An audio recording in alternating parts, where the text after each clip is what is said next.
interested in receiving those, we reserve them for our current clients and corporate members only. However, if you're interested in becoming one, let us know in the chat. We also suggest putting your phone on Do Not Disturb, quit out of your email and messaging apps. This is going to allow you to get the most out of today's discussion, and it also helps with your audio and video quality. And lastly, we love that interaction, so please feel free to share your thoughts and comments and questions with us in the chat. We'd love to have you in the conversation. So as we kick off, do a stretch, grab some coffee and some water, and settle in as we dive deeper into this topic for the hour.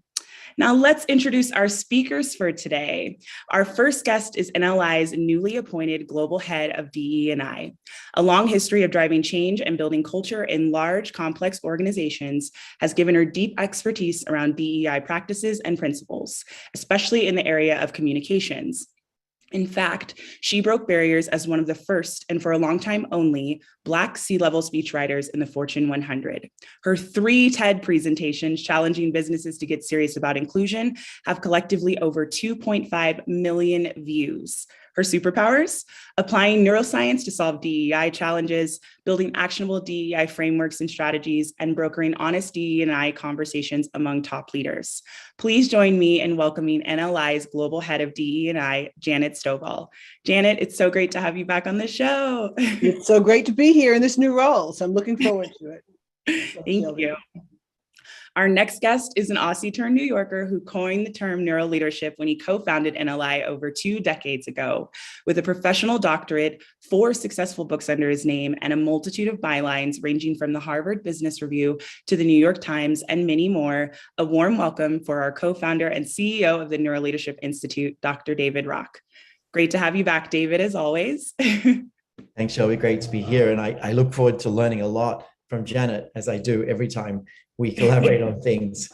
I'm regularly noticing my own biases and filters and frames and everything. So I'm excited for this session. Yes. Thanks so much, Shelby. You're welcome. Our moderator for today is a passionate explorer of the intersecting lines of narrative, communication, and culture. He steers strategic communications and public and private research partnerships for some of the most impactful companies in the world. This was also the basis of his academic research. Today, he puts his brain to work at the Neuroleadership Institute, where he leads our marketing and communication efforts to grow and strengthen the NLI community around the world. You might even recognize him from the LinkedIn comments section of our weekly show. Please join me in welcoming NLI's Vice President of Marketing, Evan McFalls. Evan, it's great to have you here today, and I'm passing it over to you.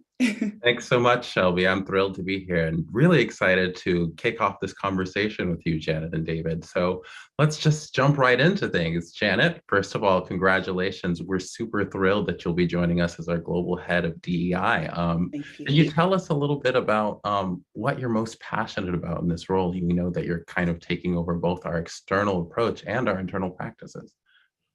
Well, I think that, a lot of people get into what they do because they follow what makes them happy. I've always followed what makes me mad. And so what has always made me mad is the fact that, equity, diversity, inclusion are such hard things for people to understand that it's so very subjective. And so part of what I'm excited about in this role and what brought me to NLI in the first place is the possibility of taking something like science, which is very objective, and using it to deal with some very subjective issues, which is what DE&I is all about. So in this role, what I'm hoping to do is to take the things that we know and the things that we learn within our own company and bring those out to the world, and then take what the world brings back into us, to have that interplay between the internal and the external, but to actually take science and deploy it to solve these very difficult problems and to give us a way to anchor ourselves in solutions, despite the fact that the industry is changing all the time. So I'm looking for objectivity in the subjectivity, and I'm looking forward to doing that with science. And so, but it's interesting that you asked me that question, and I'm gonna kind of deviate and take over your role for a second here. David and I, he mentioned we have a lot of conversations, a lot of interesting conversations, and I appreciate the fact that he lets me just kind of, be honest. But the question I would ask David, I know why I'm passionate about this. I know why I'm in this space. Obviously, look at me. I would be passionate about this.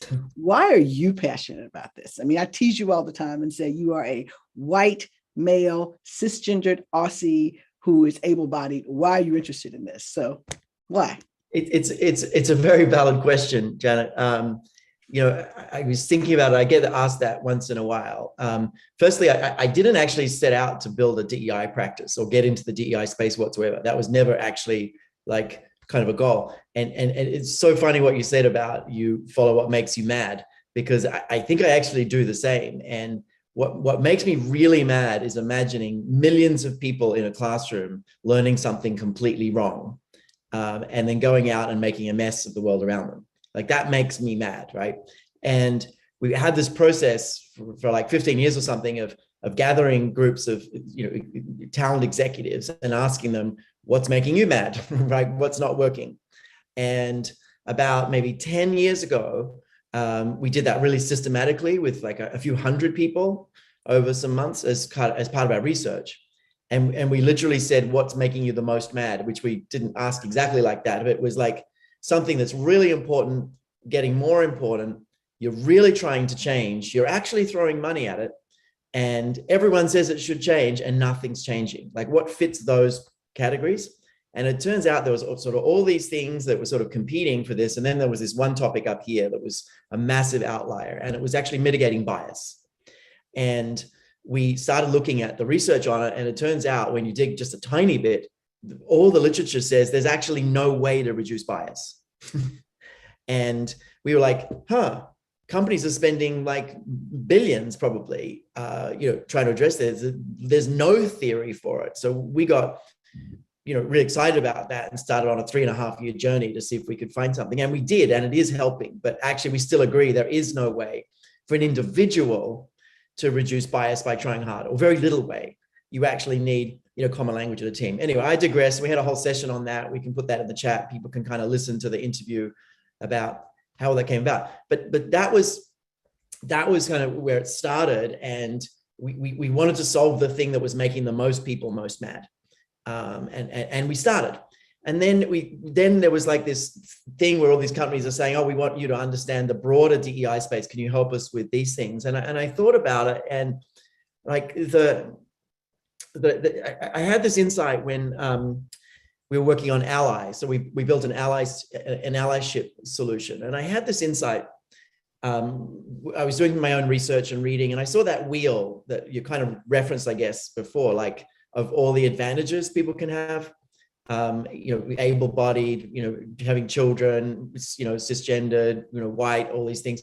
And I was looking at it, and I was like kind of shocked that I had all of them.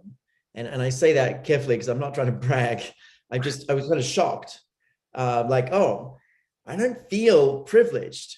It's really weird. And I was thinking about it. I was like, how come I've got all these privileges? I don't feel privileged. Why is that? And I was sort of looking quietly. I think I was meditating at the time, like sort of really checking in. What's this about? And I realized, a lot of our life experience is actually burnt in and kind of shaped in middle school. And I realized I went to, a wonderful primary school. Then I went to middle school, and suddenly I was in a school of like 1,000 kids, mostly boys, all boys, but 1,000 kids. Most of them were from much more wealthy families than I was. And I was Jewish, and most of them were not. And in fact, I was picked on, and I never felt in the in-group. And I always felt in the out-group. And I actually felt the pain of that quite acutely, so much so that I recently kind of did the walk that I used to do from the subway to the school. And I just remembered the terror I felt every day. So I actually had this real feeling of out-group. And then also, when I think of privilege, like I remember what the privileged kids looked like their house, they had these huge houses and boats and, country houses. We didn't have that stuff. We were fine. We, kind of lower middle class, but so for me, I've always anchored on privilege as that. And I never thought like I had privilege. And if you'd said to me I had privilege and tried to sort of attack me for that, I would have said, no, I can tell you the people had privilege. I didn't, I did it tough. That was my felt sense. Now I know better, and I know I actually had privilege, and I know that, this stuff needs unpacking with people. So, as I sort of tap into those things, I thought, yeah, I can really get behind inclusion as something important, because I personally know what it's like to feel not included. And I really believe beyond just the science that it's something to address. Sorry, that was a long answer, but it is something I feel passionately about, not just because, you know, it's the biggest problem we want to solve. Like, I have had personal experiences with this that matter to me. Thanks, David. Your responses there kind of get me thinking about the simple fact that our perspectives on what privilege consists of and how we arrive at understanding inclusion and what diversity looks like, all of these things that really varies. And part of that variance can likely be explained by the brain. I know you touched on this a little bit, but maybe you can tell, you know, all of us a little bit more about some of the research in these areas that we've done thus far, and then do a click deeper into DE&I in particular. I mean, I'll keep that really short because I want to get into the really interesting stuff. But, you know, we published over 50 peer-reviewed academic research papers since 2008 when we started. And they're really tough things to publish. They were like 1 to 3.5 years, each one. Team of people, we argue a huge amount.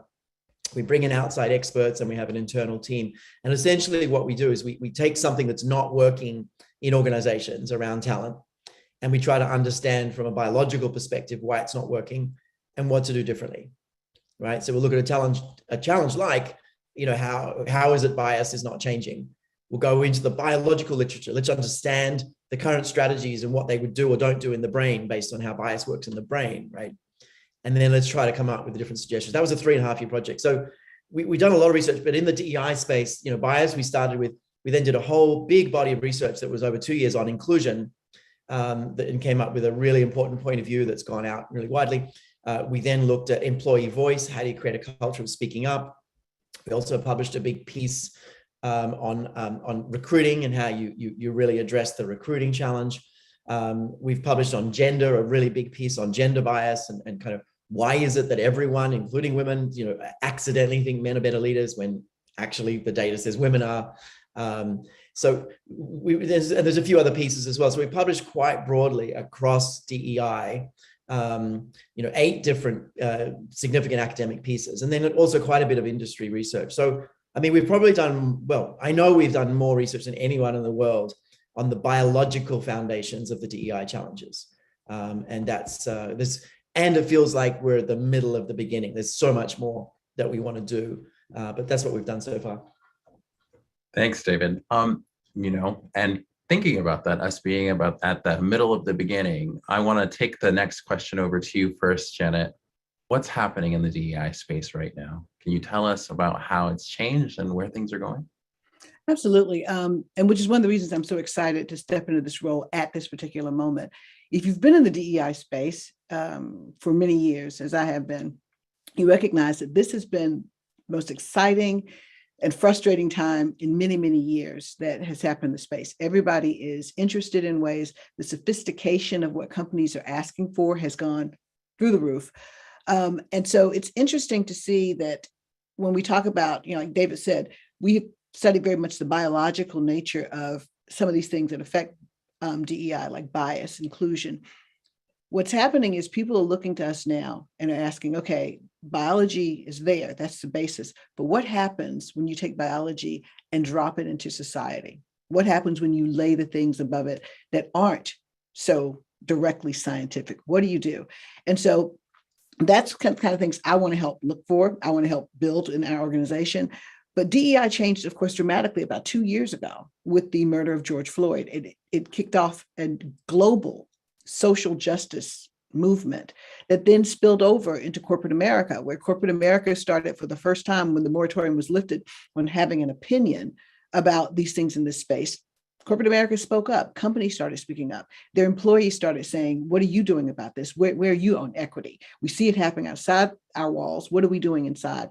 So there was a push socially, and it was a global push. A lot of companies started stepping into saying, what can we do in DEI? They had solutions that weren't working before, and they suddenly started questioning them. What I love about what we're doing is we're saying the science is still valid. Let's start with the science. I mean, I'm a firm believer that we operate individually on a continuum between biology and bigotry. If we can start looking at what biology does for us, and then examine what happens when you put it in a society that has clearly bias, that has inequity, what happens? What can we do on the biological end to help change things? So the world is changing, the DEI space has changed, the science is valid. I think what we have to do is change the way we apply that science to keep up with all the changes that are happening. And I'm looking forward to doing that.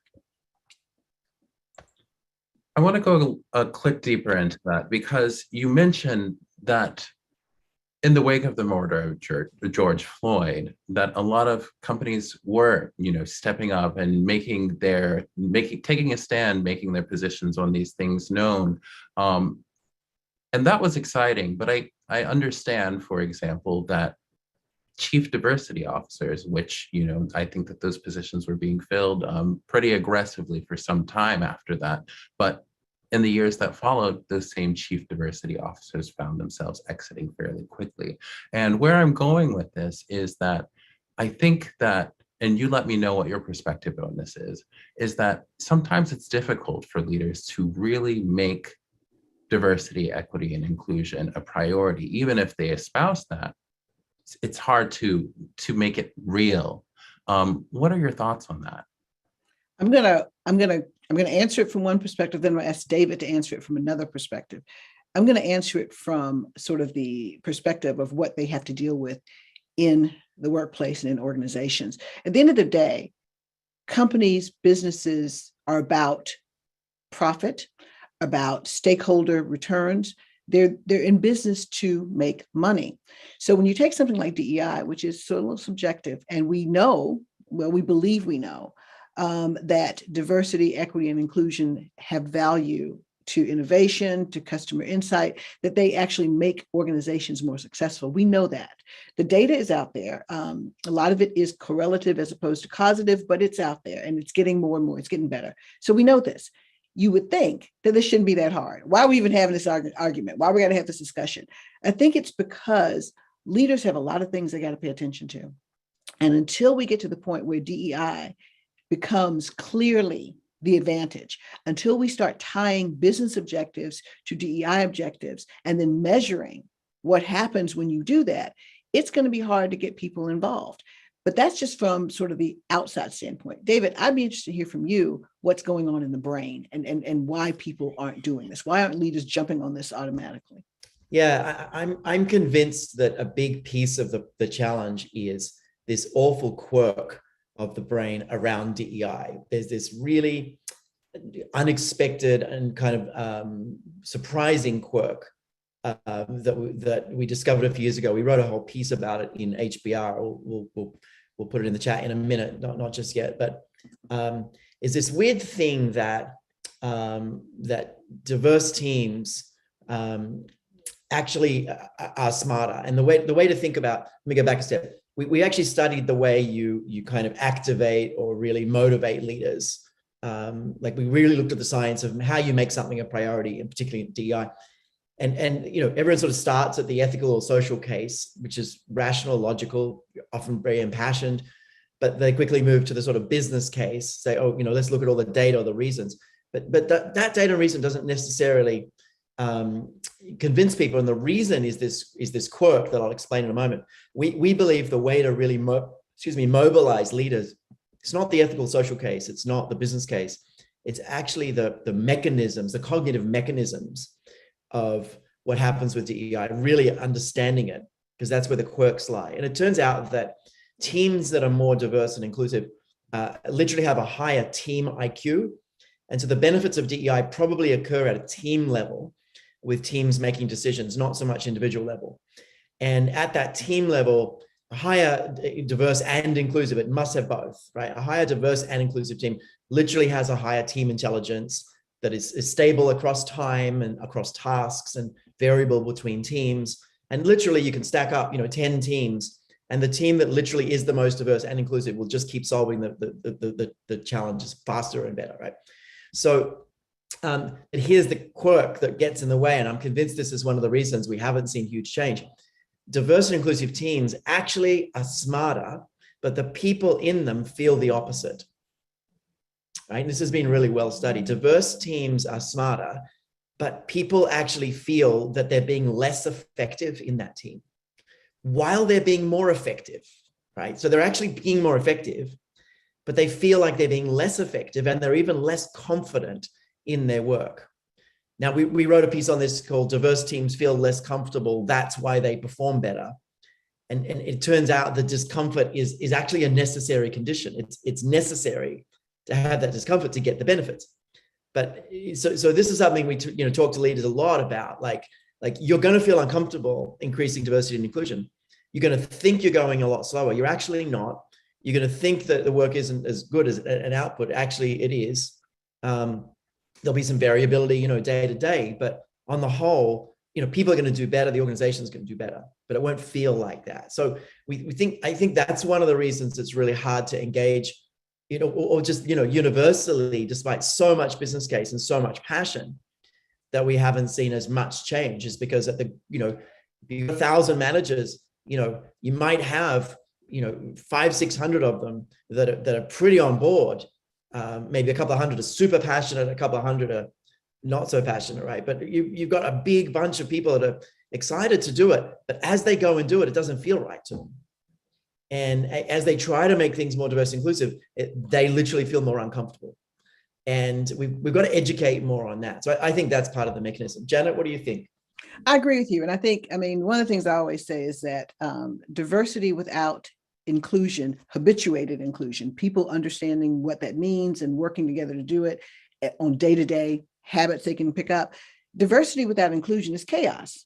At the end of the day, when we talk about in-groups and out-groups and how we are biologically tribal, you automatically and organically are not going to want to include.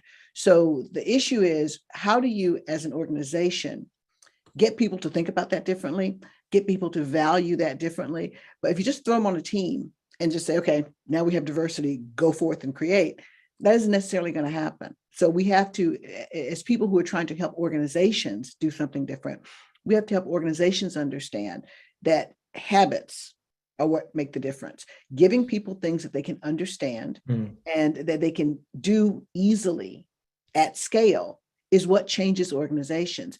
I heard a politician say one day, I can't change hearts, but I can change policies. Well, I take that and say, I may not be able to change minds or biology, but I can change behavior. And I think that's what has to happen. And I think if leaders can see that instituting policies that change things at scale and change habits, actually then let them leverage the value of that diversity, I do think they'll get on with this. But it's a big, scary problem to a lot of people, and people have other things to do, and they think they really cannot solve for this. And you can. You can, not in the ways we have been doing it, but you can. There's a couple of questions in the chat. We should just sort of following on, and I put the link in the chat also to the article, but we actually did a follow-on piece that answers that question. Maybe my team can find it, like sort of what creates the discomfort. And there's a few different factors, but one of the biggest factors is essentially you have to cognitively work harder. And you have to do what's called cognitive elaboration, right? We wrote a whole piece on this. So you're with a diverse team, and essentially you have to explain yourself more, and you have to mentalize more about how other people might be seeing the world, and frame your ideas in ways that make sense to people who see the world differently. And when people speak to you, you've got to work harder to understand their perspective.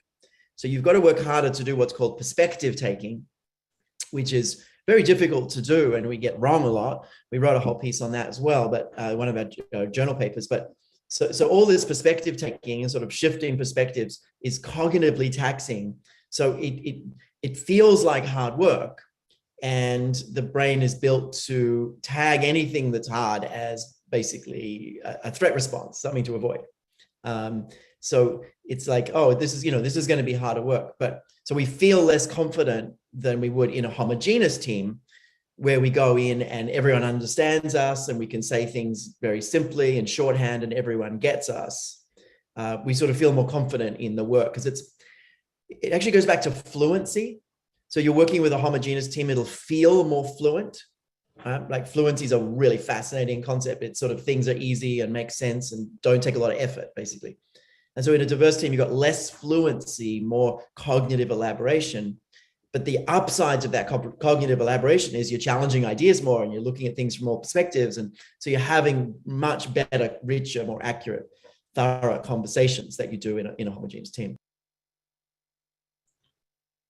Thanks, David. That makes a lot of sense. And thank you to the audience for sharing your questions. I want to dig deep in that because I think you touched on a couple of scientific concepts that I think are helpful, and I want to zoom back out a little bit there. Can you tell us a little bit more about how science can help DEI practitioners and organizations kind of recognize that discomfort that they're seeking or that they're seeing, or recognize the pathway forward for them as they are, either trying to advance a diversity, equity, and inclusion initiative, or even spot problems that perhaps they didn't know that they had? I'll let Yeah, David okay. dive into that, and then I'll follow up a little bit from there. So David, We're both passing to each other. Yeah, I guess maybe I'll start sort of just a high level, make a brief comment on this. There's one of the challenges in all of human capital practices is that we have these kinds of, intuitive hunches about how people work, and they're often wrong.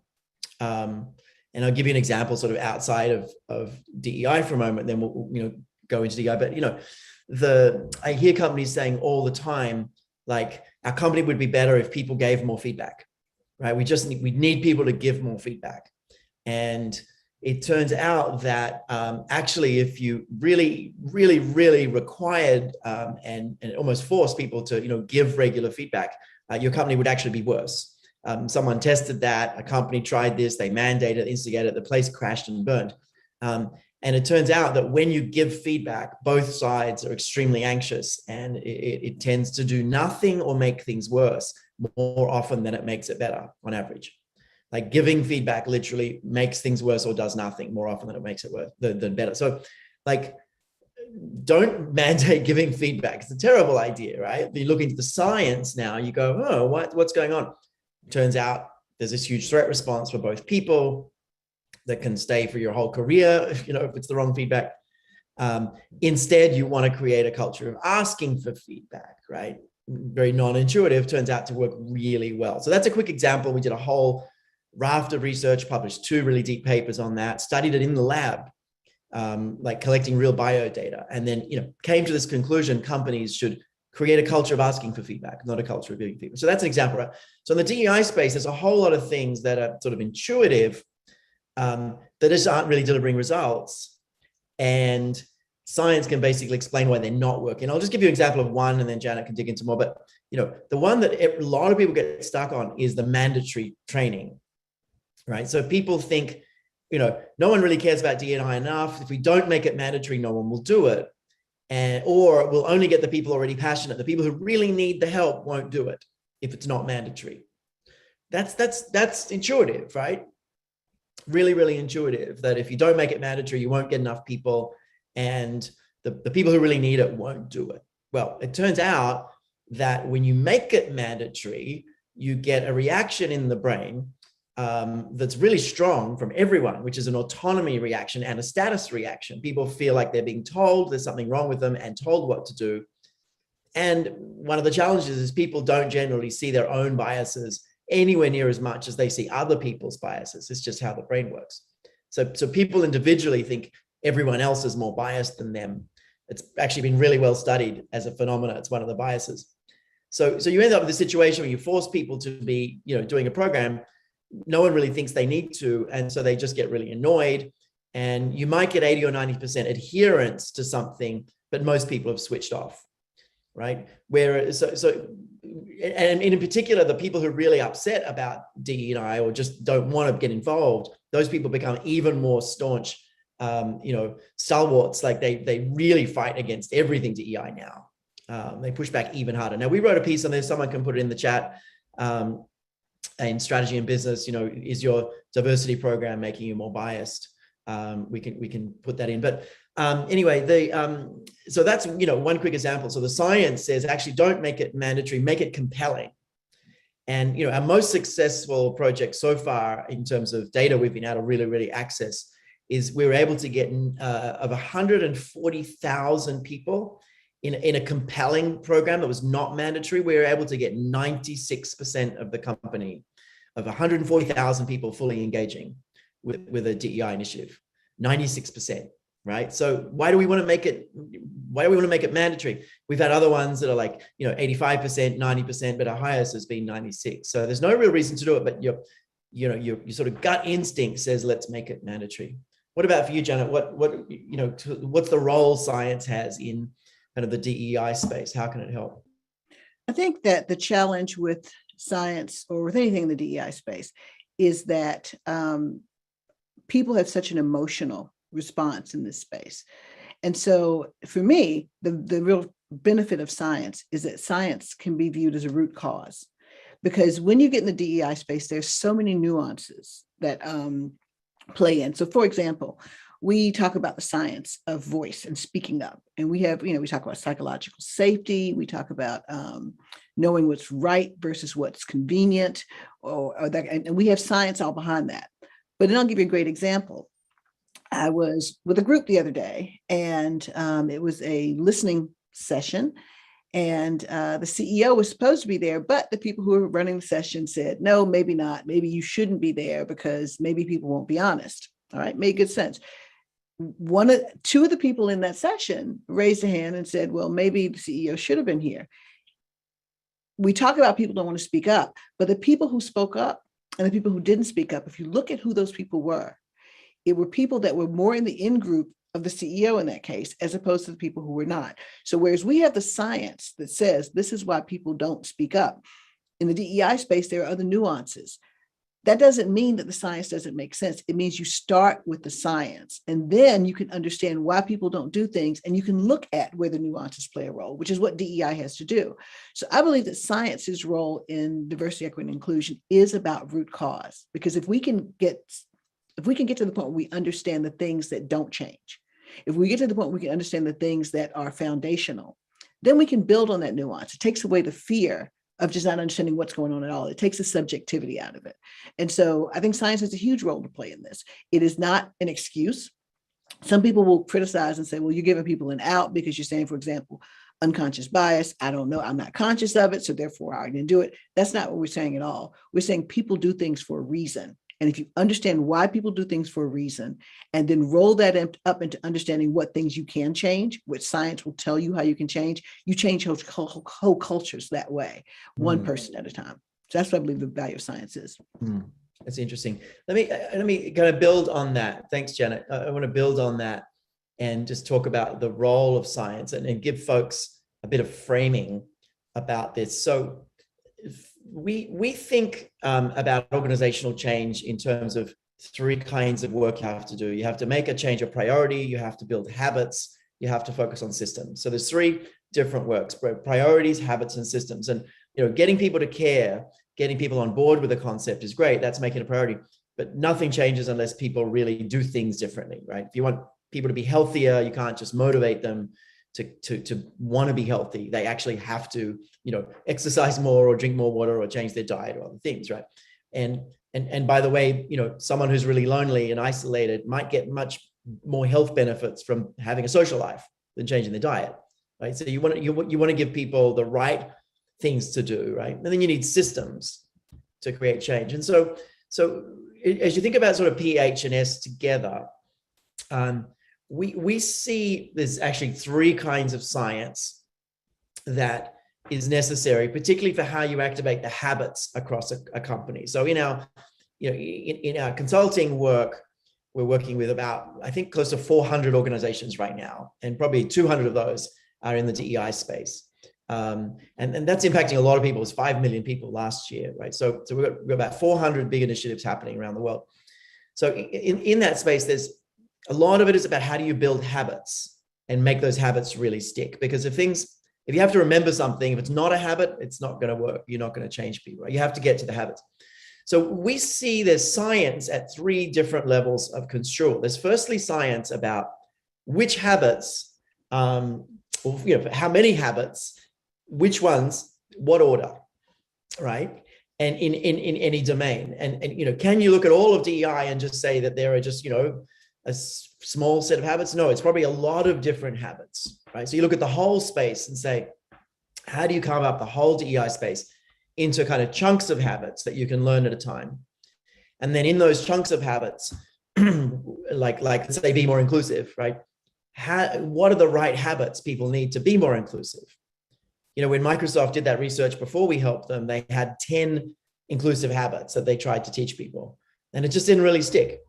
We came and gave them 3, and that's really helped them, and that's really worked, right? So how do you, if you've only got 3 habits, what are the right habits? There's a lot of science in the question, what are the right habits to teach people? And for us, you know, the voice solution was nearly 2 years, inclusion was over 2 years, bias was 3.5 years. Like that's the kind of time it takes us to work out the right habits. And we know how to do that stuff. Now we're going to work out ways to do that a bit faster, but more efficiently, but it's not like an afternoon with a few people on a whiteboard. It's real research. So that's the first thing. There's science in which habits make the most difference. And then how many. The second one is really important. The second is how do you build those habits in humans, right? So how do you get people to take those habits up? And so there's a whole lot of science about that. And that's kind of more the science of learning, right? And someone was asking about, a couple of people, how do you make things compelling? And I'll get to that, but that's a piece of it. You know, you want to give people a really small bite of learning that they can fit into their day or their week in a way that's easy and really activates their brain, excites their brain, lights up their brain to want to do something differently.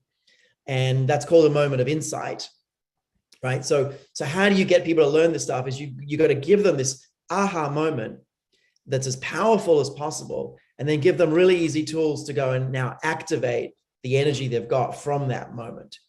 We know that moments of insight release energy. So you know, first chunk of science is what are the habits? Second chunk of science is how do you get people to actually, you know, close that knowing doing gap? Like how do you motivate people to actually apply those habits now?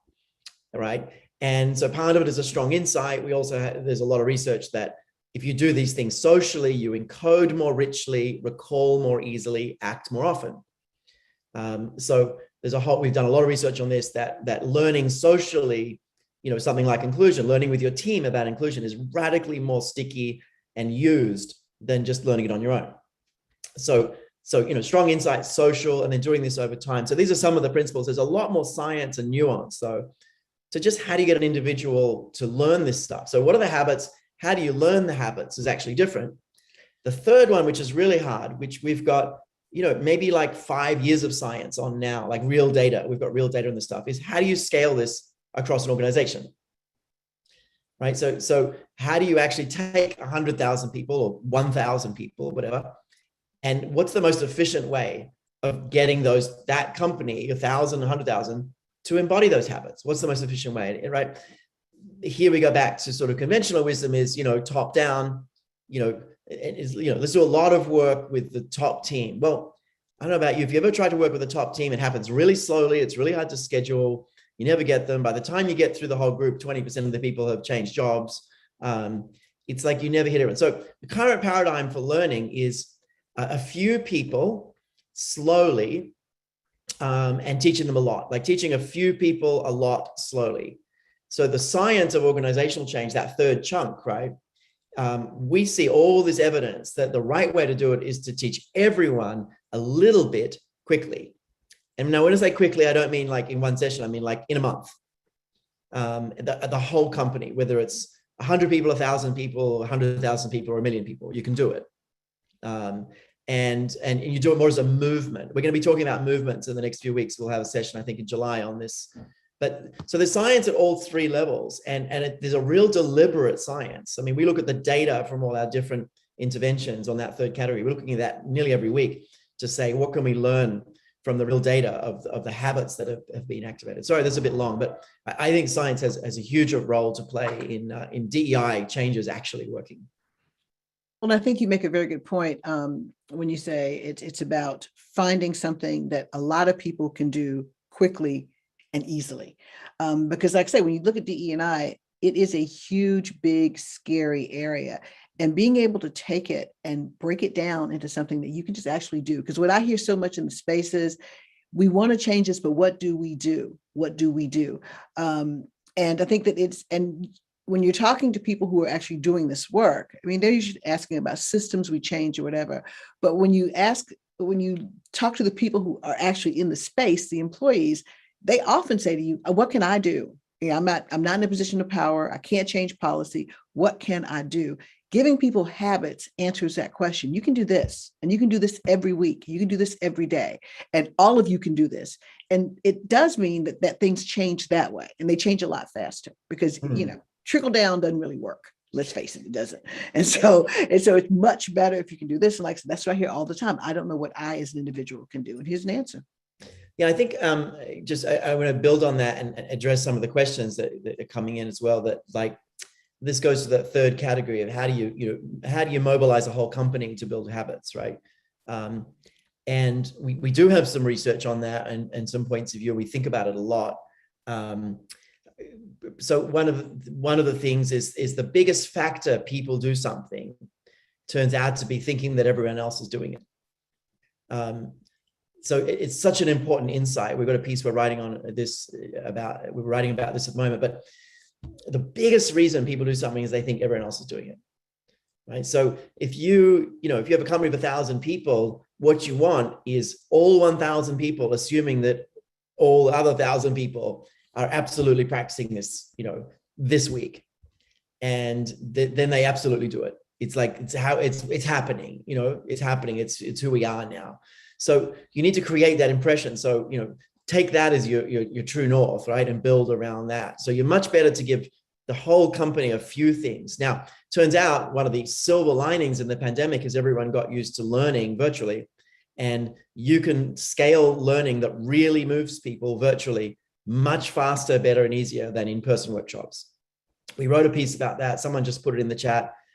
We've actually found that virtual learning done well is literally 50% more effective at building habits than in-person workshops, completely discounting scale, speed, cost, right? Completely discounting that. Right now, of course, with virtual learning, you can hit 100,000 people in the same month. Everyone can do it. So the scale and speed and cost is off the charts better than workshops, right? You can do it a month, what would take 5 years. You can do it a month for 200,000, what would take 5 million in 5 years, and you actually never do it. But the really interesting thing is done well, it's literally 50% better at building habits. So this again is challenging conventional wisdom that, if we really want to change a company around DEI, you want to do it with sort of everyone pretty quickly. And you probably want to do it through virtual means, not trying to put people into workshops.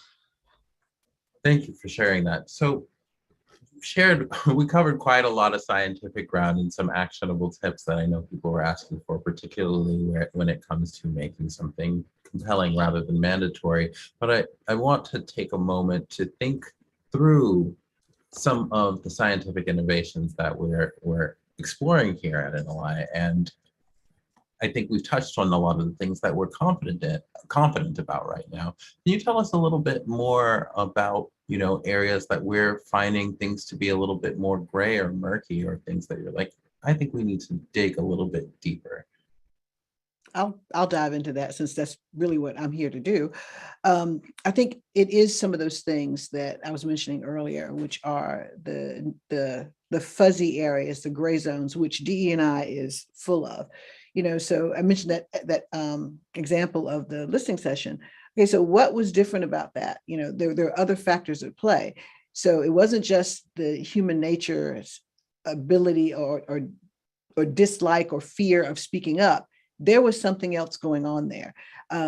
There was socialization, there was privilege, there was advantage, there was, there's this whole cult of courage that's grown up now where everybody says, you should just speak out. Well, not everybody speaks out, and they have a reason. It's not personality, it's because of systemic inequities that have silenced some voices as more than others. You have to know that in the DEI space, because if you just come in and say that this is how people act, you lose the nuance of how certain people act in certain situations based on things that exist.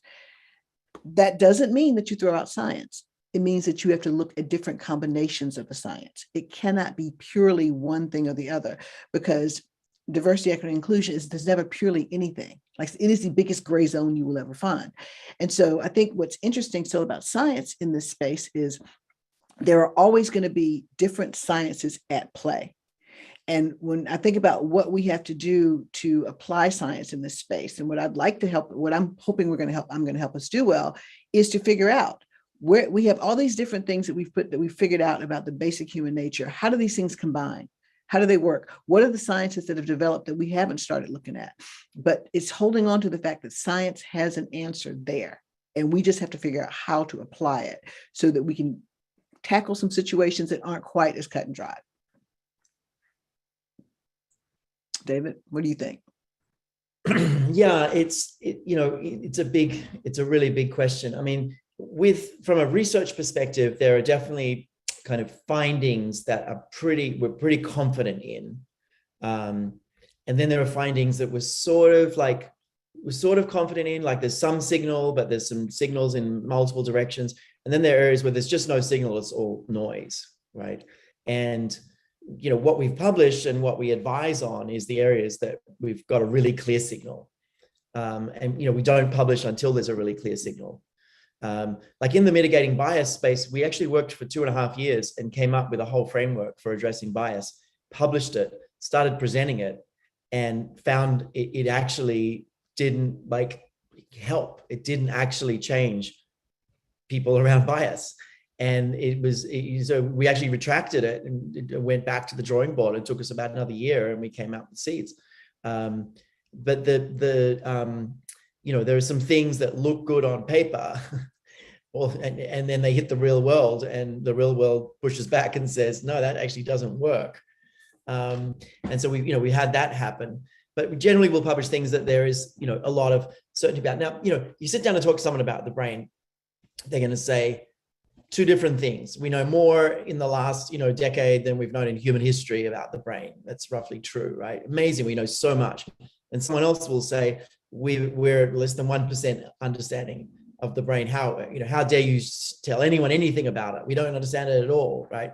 And both those perspectives have some validity. There are some things that we know enough about to be pretty confident about when it comes to the brain in particular, and it comes to DEI.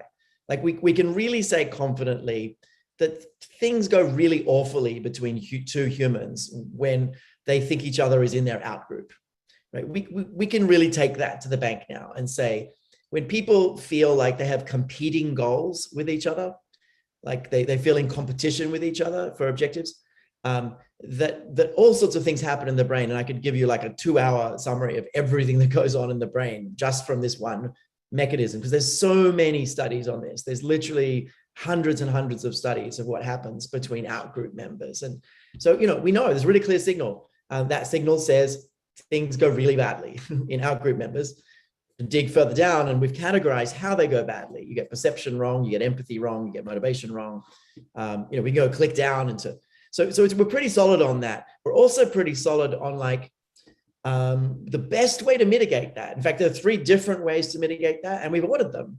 At the top of the ladder, the most effective way to mitigate that is come up with tangible, shared goals that both people are going to need to do something about. So it activates their kind of planning network, and they start including that other person in their planning schemas, and suddenly they're in group, right? And so we're pretty clear that creating a shared goal with someone is by far the best. A shared experience is next best, and just commonality is the sort of entry point. So you want to find commonality and find what you have in common, have some kind of shared experience, have some kind of shared goal. That's the best. So there's more than enough research that should be absolutely taught to every single people manager in the entire world, and they would be a much better people manager, right? Now, how you do that in different contexts needs massively more study. How do you do that when one person is a white cisgender male and the other person is, something different to that? How do you do that when there's a power differential? There's so much to study that's still really gray. But anyway, so I think the things that we know a lot about deserve to be shared. And I get mad about bad science being taught to millions of people in classrooms. And let's put more accurate science at the core. It doesn't mean there's not a lot more work to do. Janet, what do you think? I was going to follow up on that example you just made about the idea of, similar goals and how it can be construed differently in DEI. There is, most people in this space have heard the people say, I don't see color. And when people hear that, people who may be of color will look at it and say, well, what you're saying is that my difference isn't important. That's what happens when you drop that in there without understanding what you're really trying to say. So I like the way you said that, because what we say about the science says give people something to work on that is similar, not make people the same. And so I think when we take our science into DEI, that's what we're learning, and what we are learning, everybody's learning, is that you have to think about how it is heard in this space, and how we then can apply that same principle, because the principle's still good. The principle's good. If people are working on something, you create an in-group. It's not bad at all. It's just the way you present it. And in DEI, you have emotions, you have history, you have power, you have all these things going on. So I think the challenge for us, and for anybody who's trying to build solutions in this space, is to be aware of that. Yeah. And the benefit is you put people in place working on it who are aware of it, because then they can translate. They can translate what's important to the space and find out what's useful and figure out how to apply it in that space. Yeah, and I think context is everything. To Edwin's point in the chat, I think context is everything. Like the way you approach creating a more inclusive culture is really different depending on the time of year it is, the country you're in. Are you in Turkey right now, or are you in South Africa, or are you in New Zealand? I mean, the country you're in has a huge, contextual impact. The company you're in and what that company is going through has context. So there's so many contextual things. What the individuals you're dealing with are experiencing in terms of their strong emotions. Are they completely burnt out and feeling disenfranchised or something else? So it's a lot of context involved. But I still think that the science, we can update our theories, our DEI theories a lot. It doesn't mean that you have an answer for everything. But we can update our theories a lot, and I think that's what that's what we're trying to do. And in fact, this webinar came about because I've actually been frustrated, almost mad, at how much we've kind of worked in this space, but how it's not really organized and accessible, and sort of it happened just in the last year. I was like, I really wish I personally could see everything we've done and really be able to understand the science that we've put together. Again, we haven't answered everything, but we've actually answered a lot of things. The question, how do you make something compelling? We can go multiple clicks down into that with science and example, but I don't know where to find it, right? Literally in our universe. So we ended up I created this crazy project. It's been a roller coaster of a ride trying to get it going, as things often are in this space. But I basically said, hey, we're gonna answer the question: what science should a DEI practitioner know? From our perspective, particularly what biological science, right? No, so not necessarily other things, but what kinds of biological science, so neuroscience and broader, human biology, should you know to be a really effective DEI practitioner? We think that there are some things that actually make a really big difference. And they make a big difference because they take these conceptual things and make them more concrete. And so we've been kind of putting together this body of knowledge. If you've been following us, you may have heard about it. We're calling it a masterclass. We may change it to an Insight Lab. We're debating the name. We're debating the start time. We're thinking of starting it in June. We may push it. We're going to make the decision probably Monday, Tuesday next week. We may end up rescheduling the start till September to give us a little more time to dig in. Although we've got a bunch of people really excited about it for June. So we're launching this masterclass where Janet actually is going to be leading it. If she lets me come to any of the sessions, I'll be there. We often have that debate. I'm trying to let you come to. I promise I'll let you come to some. I promise. Thank you. And we're going to have guest faculty from our own faculty and from outside faculty as well. So we have a lot of guests. So it's a 3-month program. So, if you come here, you're probably interested in the science of DE&I. I would say check that out. My team can put a link in the chat. I'm really curious though, because I literally would love this data for Monday. Can you just put in the chat June or September? We choose one. If you're interested in this, would you want to start in June or would you want to start in September? Just put in the chat June or September. I'm just really curious to see kind of what comes in. And then my team can put, okay, lots of Septembers. Okay. Janet's very happy. Gives us more time. So yeah, my team can put a link in the chat to the actual program page and all that kind of stuff. But, as you can see from today, the science has some really interesting value and also opens up lots of really fascinating debates and makes you more educated, have more insight, and be a better practitioner. Doesn't make you a perfect practitioner, makes you a better practitioner. It gives you some better theory. So, we're excited to go on a journey with, 20 or 30 practitioners. I will say, important thing, it's only for internal practitioners who are in the DEI space or want to be in the DEI space. So no external consultants who are going to apply this themselves. So you do need to be working in a company to be able to apply for the program. So anyway, that's probably enough for me on that, but I wanted to sort of make that announcement. Janet, any closing thoughts on kind of the role of science and the journey that we're on building this program? It is a journey. I think that's what we have to remember. And one of the things that I'm looking forward to and that I'm seeing in this organization that I'm glad to see is that we know a lot, but we don't say that we know everything. And we are always willing to learn. We're learning, we have a growth mindset in this company, and that's what we have to have because the DEI space changes. It's changed dramatically in 2 years. 2 years ago, nobody would have thought this. What's going to happen in a year from now? If we as an organization and if we as people who are working in the science aren't willing to bend, to flex, to understand, to question constantly, we can't deliver solutions. I am glad that that's the way we think about it. I'm glad that we ground ourselves in science, but we also are willing to see where science can take us. So I'm looking forward to doing it. Excellent. Well, thank you very much, the both of you. I think that we're coming up on the end of the hour. So I think it's about time that we start to say goodbye. So thank you all so much for your time joining us today. Before you head out, we do have some announcements that we want to make sure that you view with us. So I'll pass it on over to Shelby Wilburn. Thanks, Evan. And just, click on the poll before you jump off if you can. It's great to see how to support you. Thanks, Evan and Janet. So great to have this dialogue. Always a pleasure. I learned a lot again. Thank you. Awesome. Thank you so much, team, for today's discussion. Like David said, please take a look and let us know how NLI can help you in the future. That poll will stay up for a few more moments. We want to thank you for attending today, as always, staying engaged and sharing your questions, thoughts, and comments. We can't have these conversations without you. If you're still hanging around, we'd love to have your feedback. So if you'd be willing, we'll drop that link in the chat as well. Insider Exchange, specifically for senior executives. If you enjoy this series, we think you'll love the Insider program. We invite you to join in on this exclusive opportunity where you can have first looks at new research, roundtable discussions with our executives, and craft new innovations that we're looking at NLI. So to apply, follow the link. We will also have a product demo next week on Wednesday, May 18th at noon for Develop. So if you're interested in joining that, check it out and learn more.